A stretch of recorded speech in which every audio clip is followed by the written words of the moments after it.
On adore tous les mythes et légendes. Quand on en parle, on a toujours une légende qui nous vient en tête. Toi derrière ton écran, je suis sûr que tu es déjà en train de penser à ta légende préférée ou même alors à ton mythe préféré. Aujourd'hui, je ne vais pas vous parler de mon mythe préféré ou de ma légende préférée, mais je vais m'intéresser à une histoire un peu particulière. Et aujourd'hui, on plonge dans les fonds marins. Salut à tous, c'est Artegar et aujourd'hui, je m'intéresse à la cité engloutie de l'Atlantide.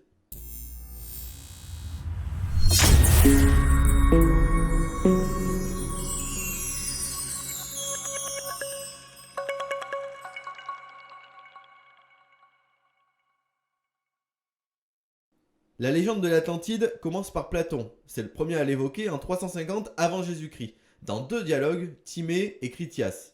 Et dans le texte, je cite, la grande île disparue en un jour et une nuit engloutie sous les flots de l'Atlantique.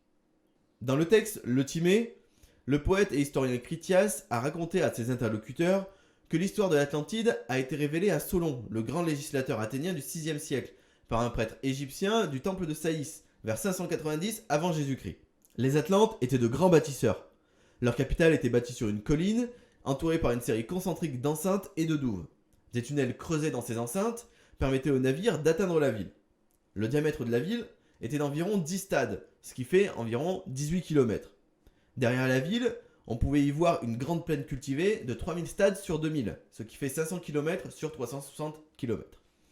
Cette plaine était entourée de montagnes, où l'on trouvait des villages prospères et de riches herbages propices à l'élevage. Voilà la représentation que les textes de Platon font sur l'Atlantide. Les Atlantes perdirent leur sagesse et leur vertu. Ils devinrent cupides et dominateurs et Zeus décida de les châtier. Et je cite, « À cet effet, il réunit tous les dieux dans leur demeure, et les ayant rassemblés là, il leur dit... » Le texte de Platon s'arrête sur ces mots. Il n'a jamais achevé son Critias, ni écrit le troisième volet de la trilogie L'Hermocrate. La plupart des érudits estiment que l'Atlantide est une pure invention, tout comme Aristote lui-même d'ailleurs. Et pourtant, cela semble invraisemblable. On la retrouve dans le Timée, l'une des œuvres les plus ambitieuses de Platon, et, je cite, « la plus formidable tentative de l'esprit humain de concevoir le monde comme une totalité que nous ait légué le génie antique. » Et ça, c'est selon le traducteur de Platon, Benjamin Jowett. On conçoit mal que Platon ait décidé d'évoquer dans un tel texte une pure fiction. Sans doute a-t-il voulu transmettre cette histoire aux générations futures. En 1882, le député américain Ignatius signe le livre Antédiluvien, qui devient un best-seller et n'a cessé d'être réimprimé depuis.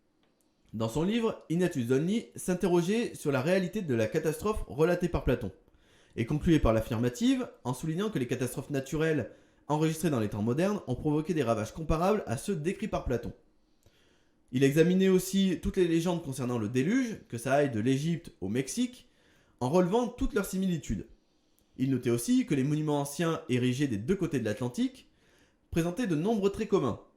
Très impressionné par l'ouvrage, le Premier ministre britannique William Gladstone fut tenté de lancer une expédition, mais son cabinet lui refusa les crédits. Une autre hypothèse concernant la localisation de l'Atlantide nous vient des années 1960. Des découvertes archéologiques en mer Égée ont conduit l'archéologue grec Angelos Galanopoulos à formuler ce qui demeure à ce jour l'hypothèse la plus crédible concernant l'Atlantide. Vers 1500 avant Jésus-Christ, l'île de Santorin a été éventrée par une gigantesque explosion volcanique qui a dû détruire toutes les civilisations sur les îles grecques, la côte est de la Grèce et le nord de la Crète. Ce cataclysme, bien réel, pourrait être la catastrophe qui a détruit l'Atlantide. Reste le problème de la datation. L'explosion de Santorin s'est produite environ 900 ans avant l'époque de Solon, celui qui a entendu parler donc de l'Atlantide, et non pas 9000 ans comme il est décrit dans le texte. Cette contradiction manifeste est en fait l'argument central de la thèse de Galanopoulos. Selon lui, un scribe a par erreur multiplié par 10 tous les chiffres figurant dans le dialogue de Platon. L'archéologue grec remarque que toutes les mesures de longueur données par Platon semblent disproportionnées. Le fossé qui entoure la plaine située derrière la ville aurait fait 10 000 stades, soit 20 fois la circonférence actuelle de Londres, ce qui est quand même gigantesque.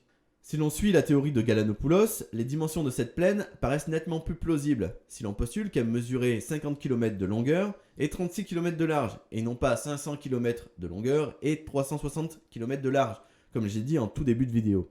Si l'on divise ainsi tous les chiffres donnés par Platon, alors l'Atlantide commence à ressembler très largement à l'île de Santorin.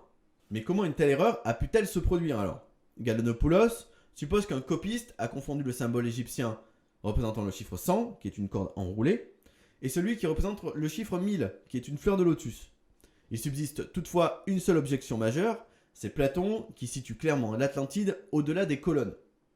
Mais pour Galanopoulos, le nom colonne d'Hercule pourrait désigner les deux promontoires qui marquent la pointe extrême de la Grèce continentale, le cap Matapan et le cap Malais, plutôt que le détroit de Gibraltar. Au final, cette explication de l'origine de la légende de l'Atlantide semble la plus convaincante de toutes. C'est la fin de cette histoire, j'espère que ça vous aura plu. En tout cas, si vous n'êtes pas encore abonné, je vous invite à vous abonner, à mettre un petit pouce bleu si ça vous a plu, à partager la vidéo, ça fait toujours plaisir. C'était Artegar et je me suis intéressé à la cité engloutie de l'Atlantide.